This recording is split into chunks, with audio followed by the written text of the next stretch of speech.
ጽዮን ሆይ ተነሺ ተነሺ፣ ኃይልን ልበሺ። ቅድስቲቱ ከተማ ኢየሩሳሌም ሆይ የክብር ልብስሽን ልበሺ። ያልተገረዘ የረከሰም ከእንግዲህ ወደ አንቺ አይገባም። ትቢያሽን አራግፊ። ኢየሩሳሌም ሆይ ተነሺ፣ በዙፋንሽ ላይ ተቀመጪ። ምርኮኛይቱ የጽዮን ልጅ ሆይ የአንገትሽን የእስራት ሰንሰለት አውልቀሽ ጣይ። እግዚአብሔር እንዲህ ይላል፣ ያለ ዋጋ ተሸጣችሁ ነበር፣ ያለ ገንዘብ ትቤዣላችሁ። ልዑል እግዚአብሔር እንዲህ ይላል፣ በመጀመሪያ ሕዝቤ ይኖር ዘንድ ወደ ግብፅ ወረደ፣ በኋላ አሦር ያለ ምክንያት አስጨንቆ ገዛው። አሁን እዚህ ምን አለኝ ይላል እግዚአብሔር። ሕዝቤ ያለ ምክንያት ወስዷል፣ የገዟቸው ተሳልቀውባቸዋል ይላል እግዚአብሔር።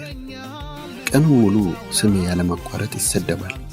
ስለዚህ ሕዝቤ ስሜን ያውቃል። በዚያ ቀንም አስቀድሜ የተናገርኩ እኔ መሆኔን ይረዳል።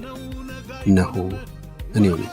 በተራሮች ላይ የቆሙ የምስራች ይዘው የሚመጡ እግሮች፣ ሰላምን የሚናገሩ መልካም ዜና የሚያበስሩ፣ ድነትን የሚያውጁ፣ ጽዮንንም አምላክሽ ነግሷል የሚሉ እንዴት ያማሩ ናቸው።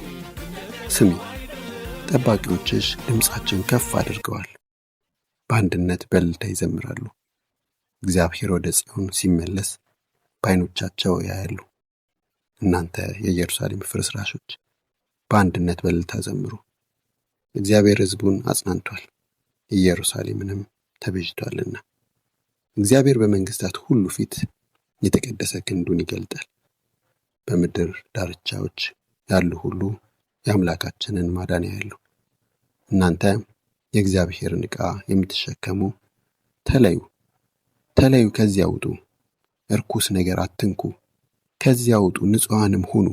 ሆኖም በችኮላ አትወጡም፣ ሸሽታችሁም አትሄዱም። እግዚአብሔር ፊት ፊታችሁ ይሄዳል። የእስራኤል አምላክ ደጀን ይሆናችኋል። የባሪያው ስቃይና ክብር። እነሆ ባሪያዬ የሚያከናውነው በማስተዋል ነው።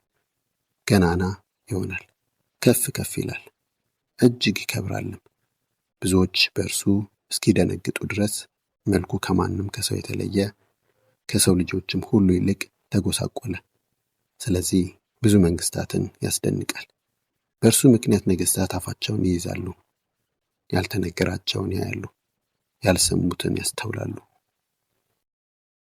ጽዮን ሆይ ተነሺ ተነሺ፣ ኃይልን ልበሺ። ቅድስቲቱ ከተማ ኢየሩሳሌም ሆይ የክብር ልብስሽን ልበሺ። ያልተገረዘ የረከሰም ከእንግዲህ ወደ አንቺ አይገባም። ትቢያሽን አራግፊ። ኢየሩሳሌም ሆይ ተነሺ፣ በዙፋንሽ ላይ ተቀመጪ። ምርኮኛይቱ የጽዮን ልጅ ሆይ የአንገትሽን የእስራት ሰንሰለት አውልቀሽ ጣይ።